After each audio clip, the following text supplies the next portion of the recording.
আসন্ন চ্যাম্পিয়ন্স ট্রফির ভারতের স্কোয়াডে মোহাম্মদ শামি কি থাকছেন? শামি এই মুহূর্তে বেঙ্গলের হয়ে বিজয় হাজারে ট্রফিতে খেলছেন। তো এই মুহূর্তে ঘরোয়া ক্রিকেটে তার এই পারফরমেন্সটা কিন্তু খুবই ভাইটাল হতে চলেছে ওই চ্যাম্পিয়ন্স ট্রফি স্কোয়াডে তার থাকা কিংবা না থাকা নিয়ে। কারণ শামি এমনিতেই ওই 2023 ওয়ানডে বিশ্বকাপ ফাইনালের পর প্রায় এক বছরেরও মতো সময় তিনি সমস্ত রকম প্রতিযোগিতামূলক ক্রিকেট থেকে দূরে ছিলেন তার ওই গোড়ালির চোটের কারণে।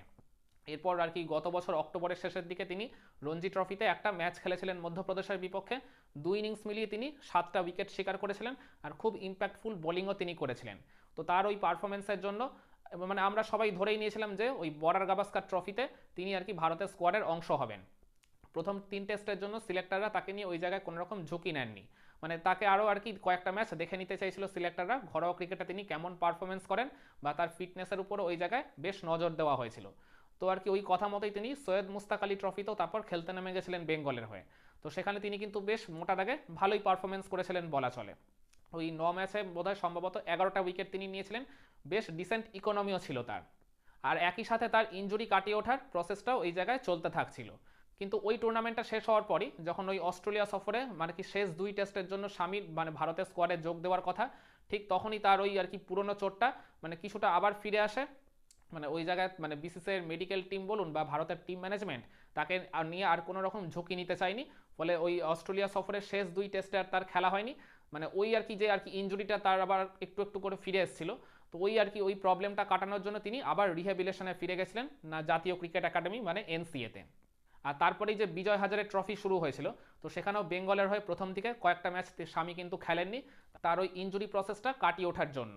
তো এরপর আর কি ওই মানে এরপর বেঙ্গলের হয়ে ওই বিজয় হাজারে ট্রফির শেষ 3টা ম্যাচ তিনি খেলেছেন। 3 ম্যাচ মিলিয়ে তিনি মোট 5টা উইকেট শিকার করেছেন। আর এছাড়া ওই মধ্যপ্রদেশের বিপক্ষে গ্রুপের শেষ ম্যাচে ব্যাট হাতেও তিনি কিন্তু যথেষ্ট ভালোভাবে কন্ট্রিবিউট করেছিলেন। 34 বলে 42 রানের একটা অসাধারণ ইনিংস তিনি খেলেছিলেন। মূলত তার জন্যই বেঙ্গল ওই 205-7 থেকে ওই জায়গায় 269-এ তাদের স্কোরটাকে নিয়ে গেছিল। তারপরেও শেষ পর্যন্ত ম্যাচটা হয়তো জিততে পারেনি, কিন্তু স্বামী ব্যাট হাতে বা বল হাতে ওই বিজয় হাজারে ট্রফিতে খেলা 3 ম্যাচেই মানে তার পারফরমেন্সের বেশ ভালো একটা ছাপ রেখে গেছিলেন।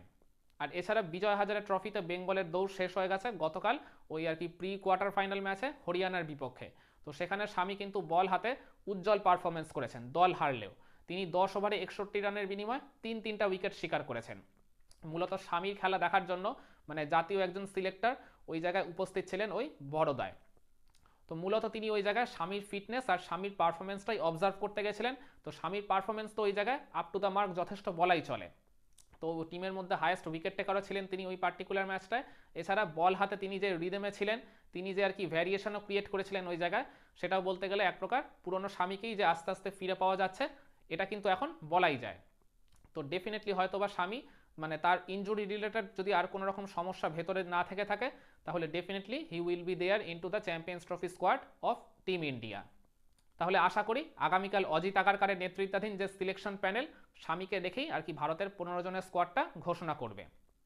তো আপনারা কি মনে করেন, চোট কাটিয়ে বল হাতে দুরন্ত ছন্দে থাকা মোহাম্মদ শামিকে এই চ্যাম্পিয়ন্স ট্রফির ভারতের স্কোয়াডে সিলেকশন প্যানেল রাখবে তো? কমেন্ট করে আপনার মতামতটা জানাবেন নাকি?